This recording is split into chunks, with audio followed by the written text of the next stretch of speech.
The moment the final bell sounded, the energy backstage felt different. This wasn't just the end of a big fight, it was the conclusion of a statement.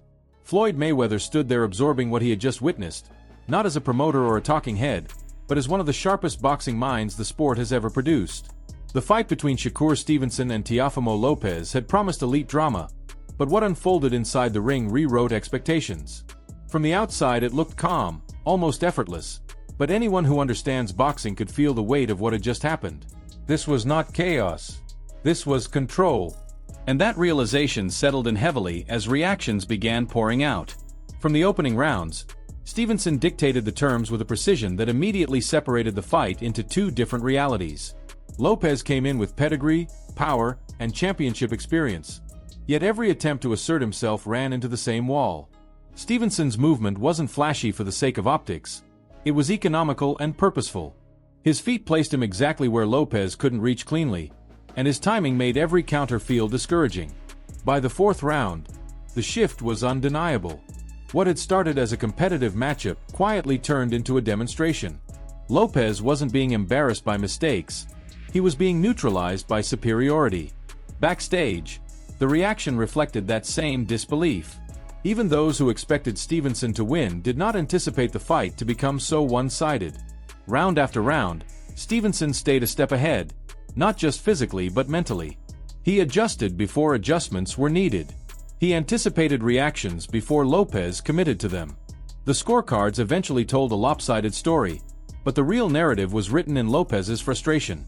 His face showed damage, his body language showed confusion, and his offense slowly faded under the constant reminder that every risk came with immediate punishment.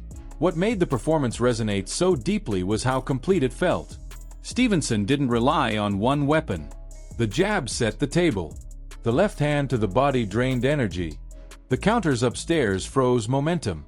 His defense wasn't passive, it was active, baiting mistakes and turning them into scoring opportunities.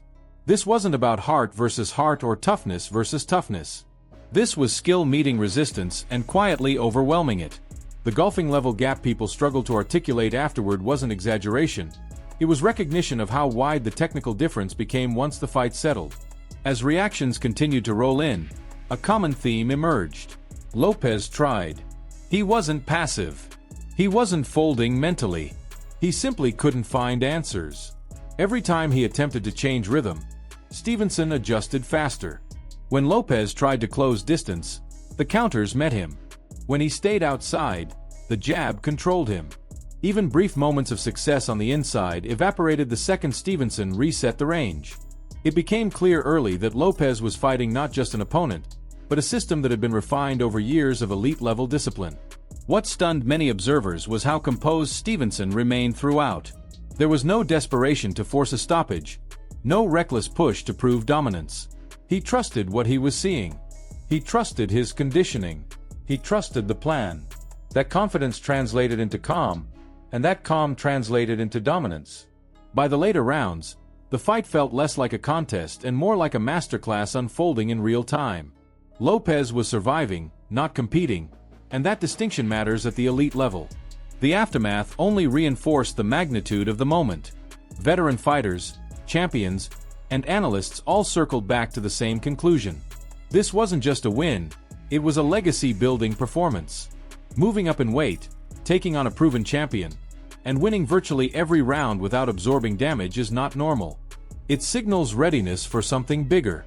Stevenson didn't just capture another title, he expanded the ceiling of what people believe he can do. 4 divisions, different styles, different physical challenges, and yet the same result. Control. Stevenson himself framed the night as execution rather than surprise. He spoke about discipline, preparation, and recognizing early that he was the stronger man. He acknowledged Lopez's toughness and experience, but never wavered from the belief that the fight was unfolding exactly as intended. He picked his shots, minimized risk, and adjusted when Lopez showed resistance. There was no panic even when Lopez tried to rally. Stevenson stayed locked in, trusting his vision and his timing, and that trust paid dividends over 12 rounds. The conversation quickly shifted to what comes next, and that's where the ripple effect of this performance becomes even more important. Names started circulating immediately. Big fights. Big money. Bigger challenges. Stevenson made it clear he isn't interested in safe paths or easy defenses. He wants moments that test perception and rewrite narratives. Callouts sparked tension. Back-and-forth exchanges lit up the arena. The confidence wasn't arrogance. It was momentum. The sense that he understands where he stands in the sport and is ready to defend that position against anyone willing to step forward. What makes this moment special is that it doesn't feel like an ending. It feels like a pivot. Legends watching from the outside emphasize that Stevenson is still writing his story. This was a chapter, not the book. His ability to avoid punishment, adapt mid-fight, and control elite opponents suggests longevity. He can box as long as he wants. He doesn't rely on brawls. He doesn't gamble unnecessarily. That combination of intelligence and athleticism is what separates champions from greats, and greats from all-time figures. By the time the dust settled, the consensus was clear. Shakur Stevenson didn't just beat Teofimo Lopez. He defined the distance between them. He showed what elite boxing looks like when executed without ego and without fear. The performance was dominant not because it was violent, but because it was inevitable. And that inevitability is what left so many observers stunned, including one of the greatest fighters to ever do it. Now the question turns to you. Did this fight change how you view Shakur Stevenson's place in boxing? Who do you think should be next to test him? And at what weight does he truly become unstoppable?